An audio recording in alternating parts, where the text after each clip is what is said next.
So good morning again, and thank you for joining us. It is my pleasure to introduce Jessica Burroughs. Jessica has been an active member of the North Carolina Moms Rising Steering Committee since 2007. She has two sons, ages 12 and 14, and who have grown up advocating for family-friendly practices at the legislation, which includes marching and protest, things also like making crafts, decorating onesies or wooden train engines to deliver to their legislators. Jessica has dedicated the past 20 years to strategic development, implementation, and scale up of public health programs in North Carolina and mental health programs across the country. She has master's degrees in public health and social work from UNC Chapel Hill and is fluent in Spanish. So I guess if we needed Jessica to translate, she can do that. And so can I. So with that, I will turn it over to Jessica to start our session. And Jessica, thank you for being here as well. Thank you. I guess that bio is a little old because now my sons are 14 and 16, not 12 and 14. But full disclosure, my 16-year-old came home with COVID on Tuesday and he gave it to me. So I have COVID right now. So I just full disclosure, if I'm low energy, that is why. But I've rested up, and so hopefully this will be okay. Okay, so let's see. Oh, okay, and just to make sure you're in the right session, okay, so I'll just read the session description again. Have you ever felt frustrated by the way things are and wanted to make changes? Have you felt powerless to change policies that impact your life, but wished that you could change the system to improve your family's living situation and those of other families? If so, you've come to the right session. During this session, you will learn how to harness your power as a parent to drive policy changes. Whether you only have a minute a week to sign online petitions, or you are ready to share your story with lawmakers, this session will have something to offer you.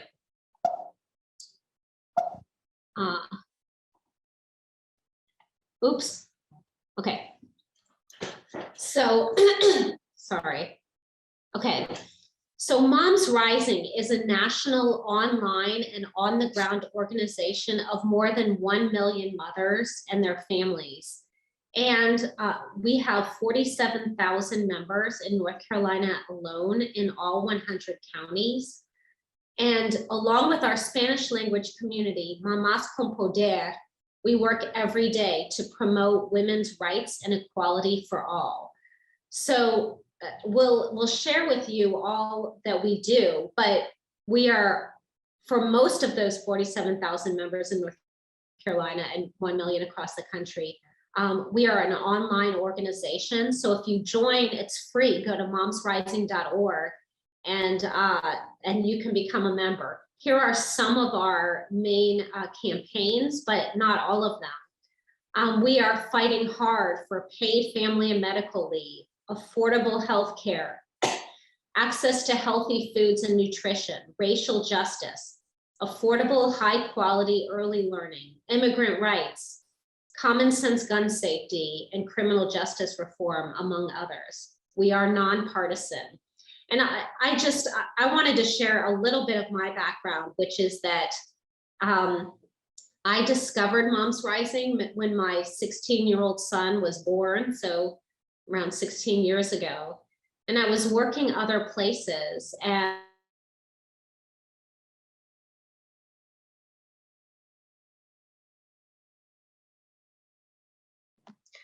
Jessica, I believe, can you hear me? Your video has, okay, you're back.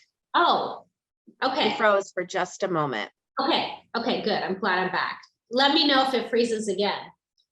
So I discovered Moms Rising 16 years ago when my son was born, and I just became very inspired. I didn't know anything about advocacy, but we have a very active chapter in North Carolina, and I really learned, like, Moms Rising organized lawmakers to come talk to us about how to talk to lawmakers. And a bunch of us would go visit the legislature, bringing our little kids. And, I just learned about advocacy through that, and was a volunteer for 13 years before getting this job. So just wanted to share a little bit of that background. Another thing about Moms Rising that I love is it's very incredibly diverse. And we have a very strong Mamás con Poder Spanish language community. Okay, so here is our recipe for success. We call it layer cake organizing, so that we have as many avenues for citizen engagement open as possible at the same time. So that busy people, because we're mostly moms, although the name Moms Rising, it's not exactly accurate, because we're really for anyone who is a mom, has a mom, or had a mom. So we do have dads, grandfathers, and people without children. But so the busy people can choose what they have the time to do in each given moment. And so the layers, they work together, and they're the most effective. And we mix and match to have a high impact. So we're going to go through all these layers together. Layer one is collaboration. So on this slide, there are a number of our partners, and we work closely with them, so that we're not trying to be everything for, be experts on every topic, but we work with other organizations. So with this slide, I really want to share with you that whatever you're passionate about, that there is most likely an advocacy organization working on that issue. And so if Moms Rising is your thing, and go to momsrising.org to find out more, then work with Moms Rising. If gun violence prevention is your thing, there's North Carolinians Against Gun Violence, or Moms Demand Action. If toxic chemicals are what you're passionate about, there's Toxic Free NC. If saving democracy is your thing, there's Democracy North Carolina. So I'm not here to, promote that our way is the only way, Moms Rising. But it is much easier to slide into an organization that is already effectively advocating for your issue than trying to do it alone. And if anyone wants to share in the chat their issue that they're passionate about, I will look up an organization that works on that and get back to you. Any questions so far? There are no questions in the chat at this time. Okay. Okay, so now going to the next layer. One-click member advocacy. So this is what Moms Rising is, has very sophisticated text-to-call actions and email actions. So what we mostly do is whatever issue we are working on. So here's an example: raise the minimum wage. We will send an email, and all you have to do is sign. And in fact, now we have a tool that if we already have your information, you don't even have to enter your contact information. You just have to click sign. You can select text actions, and so it will come to your text and you can just sign. We also have text to call actions where, like, for example, recently we had a text to call action to urge Governor Cooper to veto gun legislation that would have gotten rid of background checks. And so the text went out to all of our members in North Carolina, and if they clicked on it, then the phone would ring, people would hear the exact message to share with lawmakers, and then they'd be patched right to their lawmaker. So we make it very easy. And so this is really the bulk of our work. Member stories is also a big aspect of what we do. So with every campaign, we invite people to share their stories. And then what we do with those stories, we do a number of different things with those stories. And just want to share that whenever we invite people to share their stories, people have the option to remain anonymous. So as you see here, we only use the first names. We can also just use the first letter of people's names. So people that do share their stories, we go through and we vet them and find the most compelling stories. And our media team works with storytellers to help them prepare their stories to deliver them to lawmakers and to the media. And so there was a North Carolina storyteller who lives in the mountains who had a very powerful story. And a few months ago, when we were really trying to get the Build Back Better bill passed, we flew her up to DC to have her meet with congressional committees. And she had never done anything like that before, but was so powerful. So we're all about having people share their own stories and giving them the tools to make that happen. We also put together stories into storybooks that we deliver to lawmakers. So last year, I organized a storybook on hunger in North Carolina, called it Opening the Cupboard on Hunger in North Carolina. On Facebook and in all our emails, tell us about what it's like to put food on your table. Like, is it a struggle to put food on the table? And we got about 25 really powerful stories from across North Carolina, and shared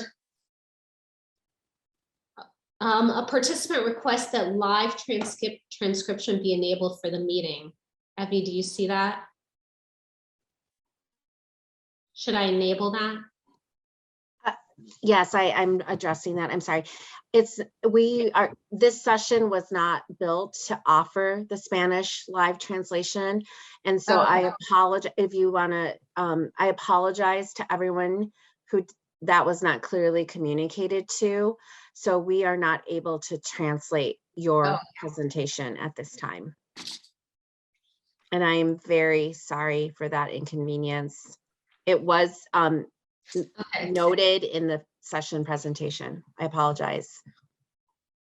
Okay, sorry. So what I did is people that sent in their stories, I reached out to everyone who submitted their stories, and there were a number of people who were really struggling with, with getting food on the table. So the first thing we did is, thank you, Jessica. Gracias, Jessica. In fact, Jessica, now that I know you're in this session, I'm going to ask you to share a little bit. Okay, a little bit later. So actually, I didn't realize that Jessica was in this session. So speaking of storytellers, Jessica is one of our amazing storytellers. And she recently shared her story in a call with North Carolina Senator Tom Tillis. Jessica, can I put you on the spot to just share a little bit about what that was like?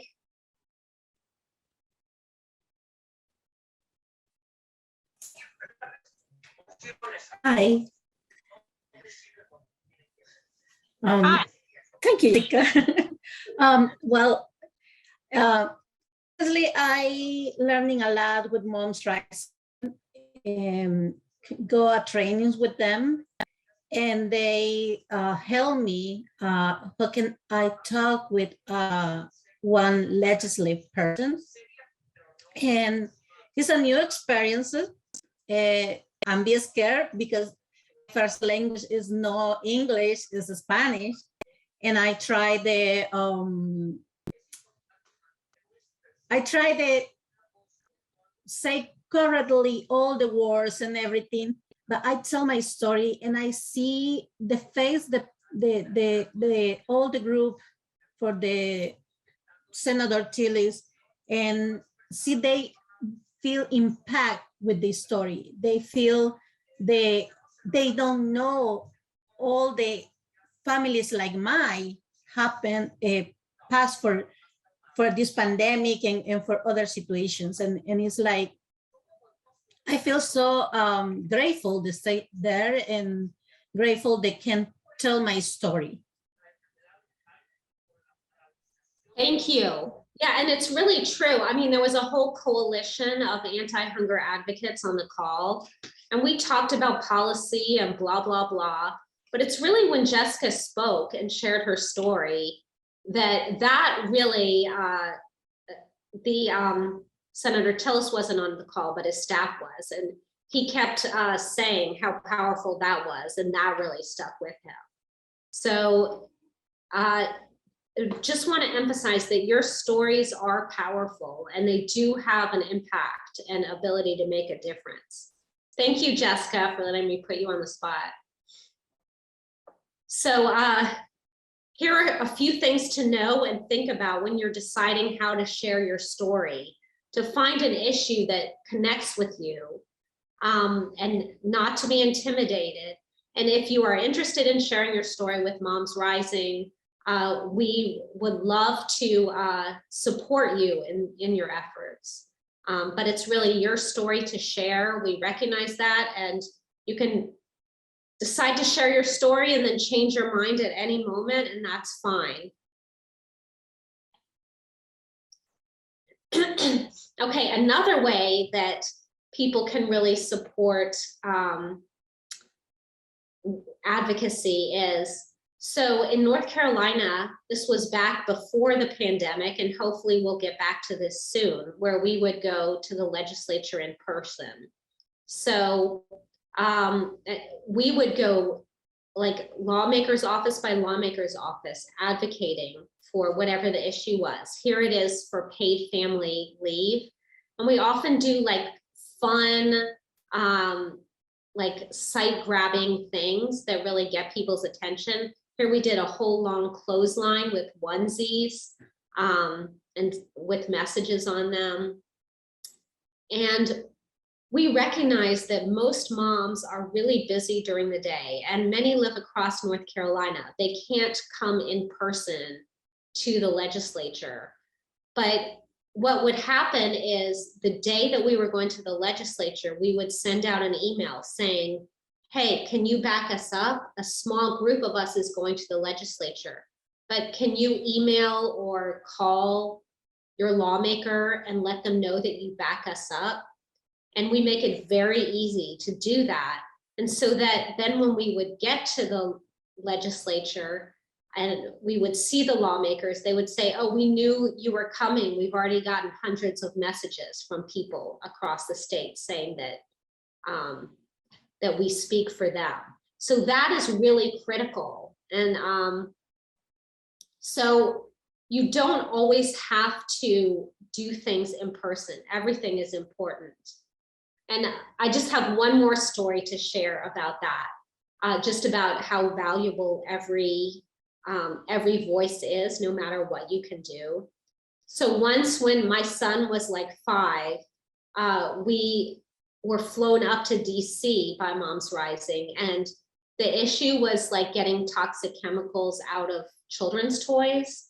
And it was cute. Like he brought one of his toy cars and he said, can you please get toxic chemicals out of these toys? It was very cute. But anyway, we were meeting with a senator and his staff, and the senator's staff looked kind of bored. And I'm not blaming him, because all day long, like they have different people coming and talking to them and talking about their issue. And it must get like, you know, boring after a while.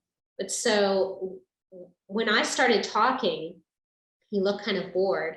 And then I said, and I'm speaking today on behalf of the 47,000 Moms Rising members in North Carolina.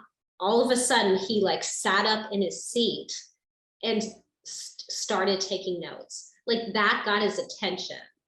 So even if you don't have the time to do much, to be part of a group that speaks for you is very important.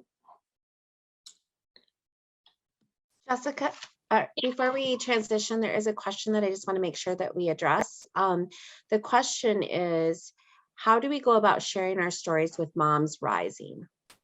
Okay, oh, I see that. So I'm going to put in the chat here, if you join momsrising.org, and if you go to that, to momsrising.org, you'll see at the top, the button says join.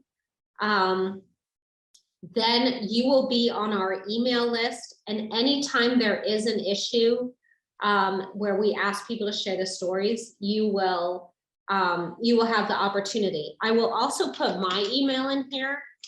You are welcome to reach out to me and let me know what topic it is, and I can send you to the right person about that. Like, so if it's about immigrant rights, like immigration or hunger or guns or whatever. So you are welcome to email me. Thank you. And we would love to work with you. Okay, so on the ground engagement, I think we've kind of already talked about that. Just wanted to share that we've gotten kind of creative since the pandemic started. Last year, we had people creating videos, caregiver parades, when we were really trying. We worked very hard to try to get Build Back Better passed.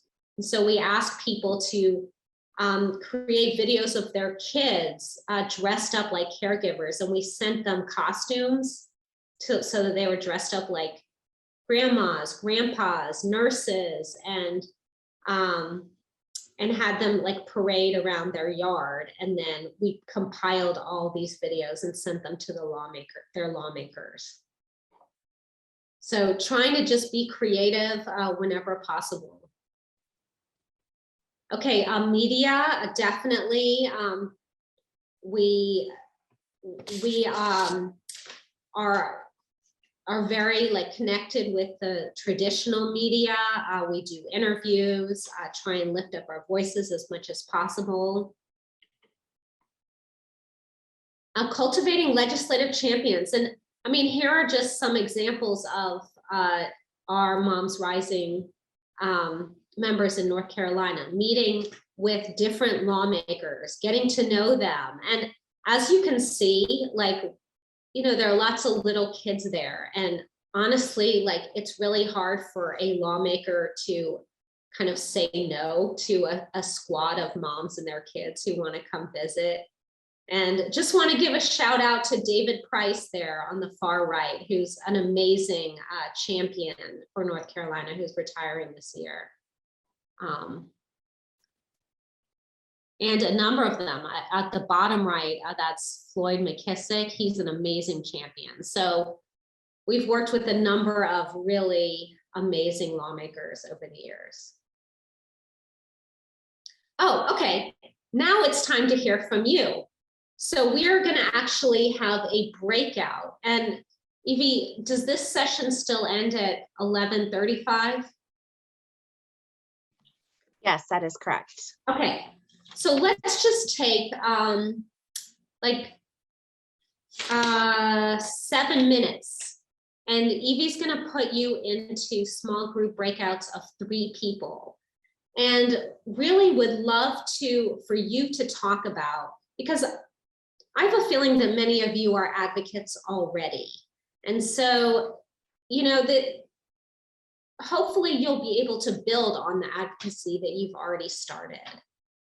So I'd like to ask you to think about a time that you had an idea to make a change in your family, in your neighborhood, in your children's school environment, in your city, county, state, What was the idea?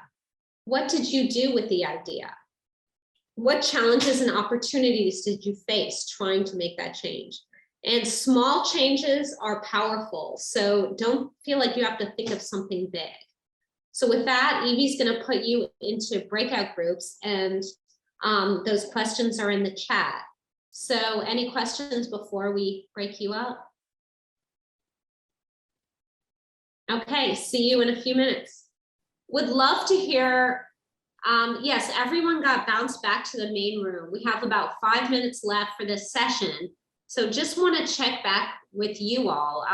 If anyone wants to share what they talked about in their small group breakout about a change that they made.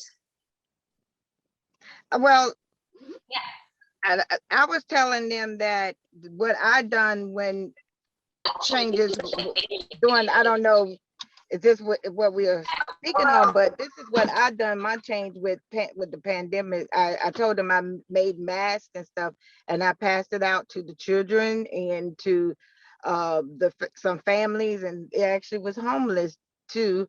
And I passed out pamphlets of things that they could do to get help with, as far as like medical help, or if they need assistance with care or child care. I also passed out things talking about how to stay safe out here in the community. That's what I did. I mean, at that time. Beautiful. That is beautiful. Thank you so much. Mm-hmm. Yes, and I don't want to mispronounce your name. Is it Gracie? Gracie, yes. Gracie. This is an amazing topic to, as a mom, as a professional, I feel like we needed a little bit more time. I was on a group that they were already sharing the need of connecting, and everybody was from a different county, but with the short time, we were not able to, nobody was able to exchange the information about, how to connect. Maybe through your organization will be a great way to start. Yes, but I feel like next time, if it's possible, that portion of, breaking on the tiny little rooms, we need a little bit more time to share a little bit about ideas. But yes, I guess the goal is just to guide everybody to join the moonrising.org, and that way we can always connect. And if you want, I can send that in Spanish for the Spanish speaking participants. Do you want for me to do that, or Jessica will do that? Sí, por favor. Yes, please. A lo que les estaba diciendo al grupo era, a las mamás que están, a los participantes que son de habla hispana, esto es un tópico que necesita un poco más de tiempo, porque nosotros como mamás, como profesionales, necesitamos más tiempo para abocar y defender las ideas y los derechos que necesitamos que se nos escuchen. Entonces estoy pensando que la manera de poder conectarnos todos para poder tener una voz un poco más activa sería conectándonos con momsrising.org, y se escribe momsrising.org.